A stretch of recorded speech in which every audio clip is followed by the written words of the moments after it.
मेरे दो सवाल हैं आपसे ये मेरा आपसे पूछना सवाल चाहता ये हूँ। है कि मेरा सवाल ये जी, अब पूछने का वक्त है। आपके सवाल हमारे जवाब, तो पूछें। तलत भाई, मुझे आज ऐसा महसूस हुआ जैसे हमारे मुल्क के अंदर से जमहूरियत बिल्कुल ख़त्म हो गई है। 64 अरकान ने खड़े होकर जी हिस्सा लिया कि जी ये हम अदम अतमाद देते हैं, और जब जाके बैलेटिंग की तो उनका ज़मीर जाग गया, और वापस भी आके ज़मीर ऐसा जागा है कि उन्होंने वोट तो उनको दे दिया और जानबूझ के कुछ ने ख़राब कर दिए वोट, और वापस आके भी अपोजिशन बेंचेस पे बैठ गए। लीडरान को भी और पार्टी साहिबान को भी सदारत जो संभाले हुए हैं मुख्तलिफ पार्टियों के, उनको भी ये सोचना समझना चाहिए कि जब वो सेनेट के टिकट देते हैं तो आया वो हकीकी वर्कर्स को, कारकुनों को देते हैं, या फिर जो आता है जो बोली लगती है या जो पैसे ज़्यादा देता है उसको देते हैं। क़यामत आने तक पाकिस्तान ऐसा ही रहेगा, दुनिया तबाह हो जाएगी और हम लोग इसी तरह से इसी हाल में रहेंगे। ये लोगों का ज़मीर जब सीक्रेट बैलेट में जिनका जागा था, उनका ज़मीर जब एब्सटेन किया तो मर क्यों गया? सेनेट का इलेक्शन हुआ, बज़ाहिर है इसमें हमारे नज़रिए के मुताबिक तो जमहूरियत हार गई, लेकिन आपके ख्याल में किसने धोखा दिया? पीपल पार्टी ने नून लीग को धोखा दिया, या कुछ सीनेटर इधर से हुए, कुछ उधर से हुए? और एक टाइम पे तो प्रेसिडिंग ऑफिसर कह रहा है कि इसके हक़ में, रेजोल्यूशन के हक़ में 54 हैं, लेकिन जब वो बाद में ऐलान करते हैं तो कहते हैं कि 50 वोट थे। जिस तरीके से सादिक सजरानी को बचाने के लिए गैब की मदद आई है, तो क्या अब भी हमारी आवाम जो है खलाई मखलूक के वजूद से इनकार करेगी, या हमें ये कहना पड़ेगा कि गुलाम मोहम्मद और सिकंदर मिर्ज़ा की रूहें इस मुल्क को इसी तरह जब तक इसका वजूद रहेगा यूं ही जकड़े रहेंगी? देखें, आपने जितने भी सवाल किए हैं सबके सब वैलिड सवाल हैं। उनका जो मुख्तलिफ पहलू बनते हैं, एक ही जवाब के अंदर मैं अहाता करना चाहूँगा।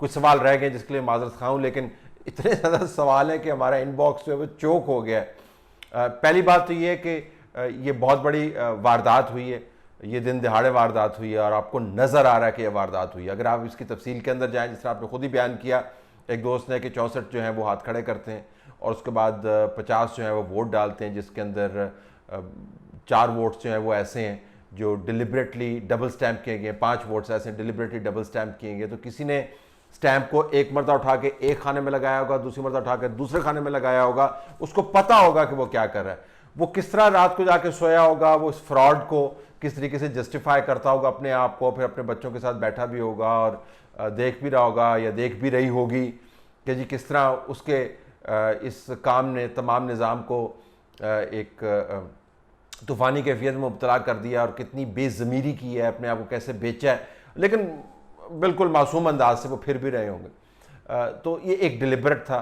फिर सैफ साहब का आपने जिक्र किया, सैफ ने अनाउंस किया है, वो तो अल्लाह भला करे माइक खुला हुआ था वरना पता ही नहीं चल रहा था।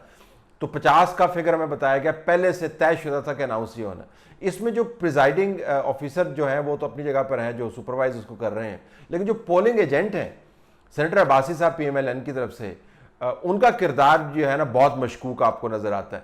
ये पोलिंग एजेंट जो होते हैं वो उनके सामने सारी बातें हो रही होती हैं, उन्होंने देखना होता है कि डिब्बा खाली है, काउंटिंग के अंदर वो मौजूद होते हैं। तो पोलिंग एजेंट जो है वो बहुत बड़ा सस्पेक्ट आपको इसके अंदर नज़र आता है। पार्टीज जो हैं उनके अपने डिसिप्लिन के भी मसाइल हैं। ये बिल्कुल दोस्त ने सही कहा कि जब आप टिकट देते हैं तो पैसे को देख के टिकट देते हैं, तो फिर उसके बाद बंदे भी ऐसे आएंगे जिनके ऊपर पैसे लगेंगे या जिनकी वीडियो सामने आएंगी या जिनको 2 थप्पड़ लगेंगे तो वो बिल्कुल लाइन में आ जाएंगे। तो पार्टीज़ के लिए भी लम्हा फिक्री है।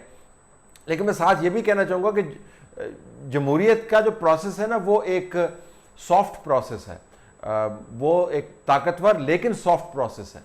वो बंदूक, ब्लैकमेलिंग, ठुड्डे, लड़ाई, धमकी, धौंस, इसके आगे अक्सर विल्ट कर जाता है। जब तक ऑफ कोर्स जमहूरियत जो है वो आवाम के गुस्से की सूरत में खड़ी ना हो जाए, तब तक वो उसको बहुत ज़्यादा ठुड्डे मारे जा सकते हैं। तो आप ठुड्डे मारते रहेंगे तो जमहूरियत की ऐसी की तैसी होती रहेगी और हम कहते रहेंगे कि जमहूरी अमल जो है बड़ा दुरुस्त है, कोई इस पर यकीन नहीं करता। चौथा जो इसका जाविया है, जिस तरीके से आपके सवालों से बात आया है, दुनिया के हर बंदे को पता है कि क्या हुआ। आप जितने मर्जी ट्वीट कर लें, जितने मर्जी बयान दे दें, जो मर्जी मलमाकारी कर लें, इट इज़ यूजलेस। दुनिया की आंखों के सामने है क्या हुआ है। तो जो लोग ये कहते हैं कि जी निज़ाम बड़ा दुरुस्त काम कर रहा है, वो अपने आप से भी झूठ बोल रहे होते हैं और दूसरों को बता रहे होते हैं कि वो झूठ बोल रहे हैं, लेकिन ठाठ से वो शान से बैठे होते हैं, कहते हैं कि जी हम बात ठीक कर रहे हैं। जमहूरियत ऐसी चलती रहेगी, ये जमहूरियत नहीं है। इतनी जो ब्लेटेंट किस्म की का हाथ होता है वो जमहूरियत के अंदर नहीं होता। प्रोसीजरल प्रॉब्लम्स होते हैं। अमेरिका के अंदर इंतखाबात जो हुए हैं, अल गोर का इंतखाब बड़ा मशहूर है, अभी हिलरी क्लिंटन और जो है ट्रंप का इंतखाब जो है वो आपके सामने है। प्रोसीजरल प्रॉब्लम्स होती हैं इसके अंदर, लेकिन ये जो तरीका है कि आप टोकरा ही उठा के ले जाएं किसी का और बज़ोर बाजू या बाजार ही बंद करवा दें और कहते हैं जमहूरियत है, इट डज़ नॉट वर्क।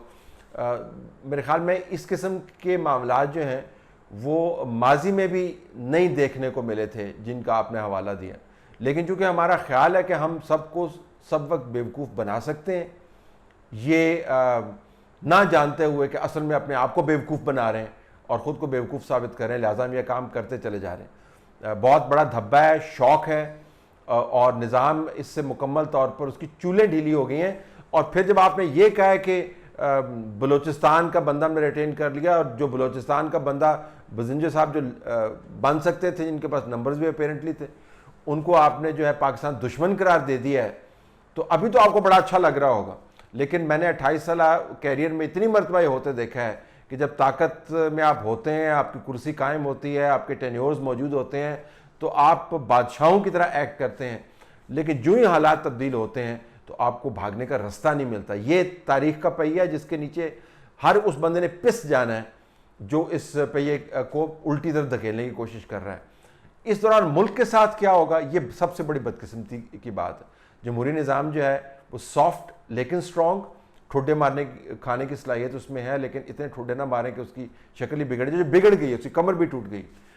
और दूसरी तरफ ये कहना कि ये सारा कुछ करने के बाद हम पाकिस्तान को मुस्तहकम कर लेंगे, जमहूरी निज़ाम की बुनियाद जो है वो ट्रस्ट पर। कल जो वाक़या हुआ है, लोगों का ट्रस्ट जो है ज़ीरो के ऊपर आ गया होगा जिन लोगों ने देखा, और करोड़ों लोगों ने ये देखा, सारी दुनिया ने देखा कि पाकिस्तान के अंदर सेनेट के इंतखाबात के अंदर क्या वारदात हुई है। तो जिन किरदारों ने ये वारदात की है, सेनेटर्स ने, उनको पॉइंट आउट करके पार्टीज़ को सामने लाना होगा। आपस में ब्लेम गेम अगर वो करते हैं तो अपना ही नुकसान करेंगे, लेकिन जब तक वो बंदे आइडेंटिफाई करके खड़े करके उनके नाम और चेहरे नहीं बताए कि जी इन लोगों ने किया है, तब तक ये प्रिटेंशन कि हमने जमहूरियत को बचा लिया, ये जारी रहेगी। तो एक बहुत ही अफसोसनाक दिन था कल का पाकिस्तान की तारीख।